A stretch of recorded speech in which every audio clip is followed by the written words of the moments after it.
সিলেটের গোয়াইনঘাট উপজেলায় কমতে শুরু করেছে দ্বিতীয় দফার বন্যার পানি, আর এতে করে ভেসে উঠছে বন্যায় ক্ষয়ক্ষতির চিত্র। বেশি ক্ষতিগ্রস্ত হয়েছে রাস্তাঘাট, প্রধান ও গ্রামীণ সড়কগুলোতে সৃষ্টি হয়েছে বড় বড় গর্ত। এতে চরমভাবে ব্যাহত হচ্ছে যোগাযোগ ব্যবস্থা। ক্রমশ পানি কমতে থাকায় আশ্রয় কেন্দ্র ছেড়ে নিজ গৃহে ফিরতে শুরু করেছে মানুষ।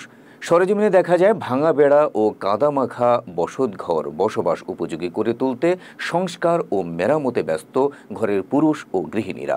এদিকে দিনমজুর ও নিম্ন আয়ের মানুষেরা কর্মহীন হয়ে পড়ায় বন্যা ক্ষতিগ্রস্ত বসতবাড়ি সংস্কারে রয়েছেন দুশ্চিন্তায়। গৃহপালিত গবাদি পশু নিয়ে বিপাকে পড়েছেন গৃহস্থরা। দেখা গিয়েছে গোখাদ্য সংকট। নিম্নাঞ্চলের অনেক বসতবাড়ি এখনও পানিবন্দী হয়ে আছে। বিভিন্ন স্থানে ছড়িয়ে ছিটিয়ে থাকা ময়লা আবর্জনা থেকে ছড়াচ্ছে উৎকট দুর্গন্ধ। সেই সাথে পানিবাহিত বিভিন্ন রোগ ছড়িয়ে পড়ার আশঙ্কা দেখা দিয়েছে। সরকারি উদ্যোগে উপজেলা প্রশাসনের পক্ষ থেকে ত্রাণ সহায়তা অব্যাহত থাকলেও তা পর্যাপ্ত নয় বলে দাবি করেছেন বন্যা কবলিতরা।